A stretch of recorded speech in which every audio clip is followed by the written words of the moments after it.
नमस्कार शेतकरी बांधवांनो, मी सहाय्यक कृषी अधिकारी प्रमोद भगत, मुख्यालय खापरी येथे कार्यरत असून आज आपण पीक विमा मोबाईल ॲप्लिकेशनद्वारे काढण्याबाबत आपल्याला व्हिडिओच्या माध्यमातून समजावून सांगणार आहे.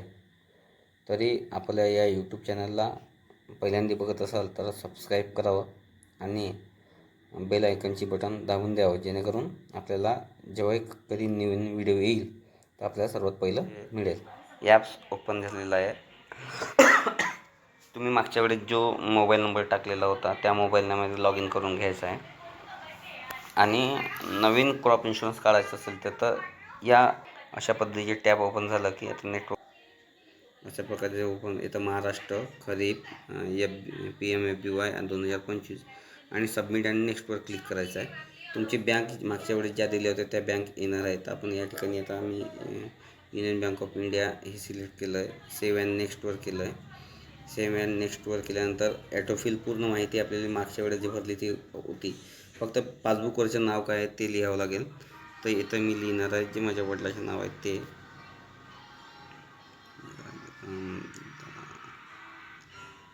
भगत टाकलेलं आहे आणि मग सेव्ह अँड नेक्स्ट केलेलं आहे. नॉमिनी जाऊ द्या, नॉमिनीचा काही विषय नाही. प्रोसीडवर केल्यानंतर इथं मग महाराष्ट्र येणार आहे. महाराष्ट्रानंतर इथं आपला तुमचं जो जिल्हा आहे तो जिल्हा यामध्ये टाकायचा आहे. ते टाकल्यानंतर इथं तालुका आपला जो येणार आहे तो टाकायचा. तालुक्यानंतर आपलं रेवणी सर्कल जे येते ते टाकायचं आहे. रेवणी सर्कलनंतर आपलं जे ग्रामपंचायत असेल ती ग्रामपंचायत इथं सिलेक्ट करायची आहे आणि त्या ग्रामपंचायतमधलं गाव सिलेक्ट करायचं आहे. अशा पद्धतीचं केल्यानंतर याला प्रोसीड करून घ्यायची. प्रोसीड केल्यानंतर याच्यानंतर काय farmer application form crop details येणार आहे. मग इथे इंडिव्हिज्युअल करायचं आहे. इंडिव्हिज्युअल नंतर आपल्याला कोणतं क्रॉप काढायचं आहे. आता मी काढणार आहे पॅडीचं आणि याची सोईंग डेट. आता समजा सोईंग डेट तुमचं तेच टाकू शकता किंवा जून आता आपण टाकू साधारणतः 3 जुलैची डेट आहे तर ते मी टाकली आहे. ऑनर्स करून टाकायचं आहे. आता सर्वे नंबर आहे. सर्वे नंबर आहे माझा 11 आणि खाता नंबर आहे 71 आहे आणि प्रोसीड करायचे म्हणजे तुमच्या डिटेल्स येऊन जाईल. तुम्हाला तो सर्वे नंबर खाता नंबर वगैरे दिसेल. आता हे 71 खाता नंबर 1.42 हेक्टर आणि तेजराज रामदासजी भगत हे आलेलं आहे. मी प्रोसीड केलेलं आहे. प्रोसीड नंतर आता आपल्याला इथं क्षेत्र आहे म्हणजे आता मला 1.42ला 866 रुपये भरायचे आहे. तर माझं याच्यात काही मोसंबी आहे त्याच्यामुळं मी 0.70चं काढणार आहे. 70चं केल्यानंतर याला प्रोसीड करायची आहे. प्रोसीड केल्यानंतर आता ॲड मोर येऊ शकते येते. तर ॲड मोरवर मी गेलो आहे. ॲड मोरवर गेल्यानंतर पुन्हा डिस्ट्रिक्ट आपल्याला आणखी सर्वे नंबर असेल तर आपण ॲड करू शकतो. मग इथं नागपूर टाकलेलं आहे. उमरेड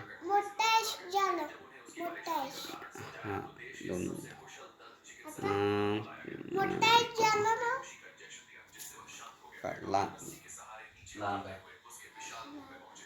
पाचगाव झालं. आता इथं ग्रामपंचायत विचारली, ग्रामपंचायत टाकायची. ग्रामपंचायतनंतर इथं विलेज टाकायचं आहे. विलेज आता म्हटलं मग याला प्रोसीड करायचं. प्रोसीड केल्यानंतर पुन्हा इंडिव्हिज्युअल येईल. क्रॉप येईल इथं सोयाबीन. आपण तिथं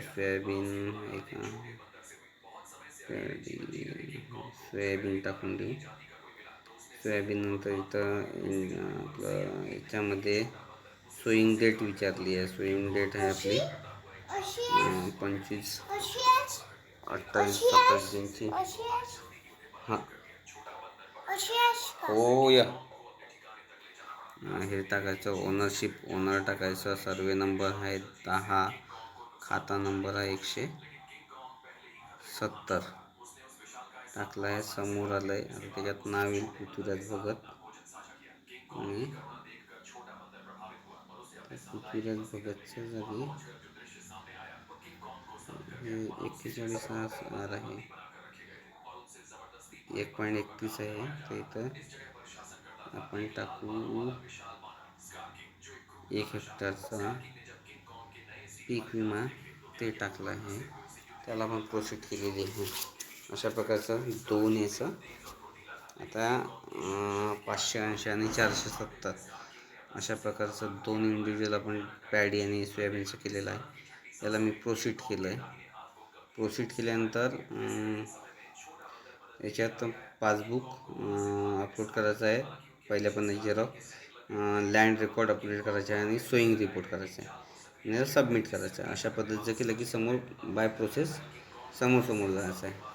अशा पद्धतीचं केलं तर निश्चितच आपल्याला त्या ठिकाणी इन्शुरन्स कंप्लीट होईल. म्हणजे आपण घरच्या घरी भरू शकतो किंवा फक्त आपल्याकडे 7/12ची कॉप्या, तुमच्या सोईंग रिपोर्टची एक कॉपी झेरॉक्स सेंटरमधून घेऊन यायची आहे. तुमचं बँक पासबुक राहते ना, 7/12 तुमच्याकडे असेल तर काही अडचण नाही. हे 3 डॉक्युमेंट्स लागतात, ते अपलोड केले की तुमचं ना ज्यांच्याकडं UPI असेल, फोनपे असेल, गुगल पे असेल, काही असेल त्याच्यातून ते पैसे भरून द्यायचे आहे. अशा पद्धतीचं आपल्याला क्रॉप इन्शुरन्स करायचा आहे. धन्यवाद.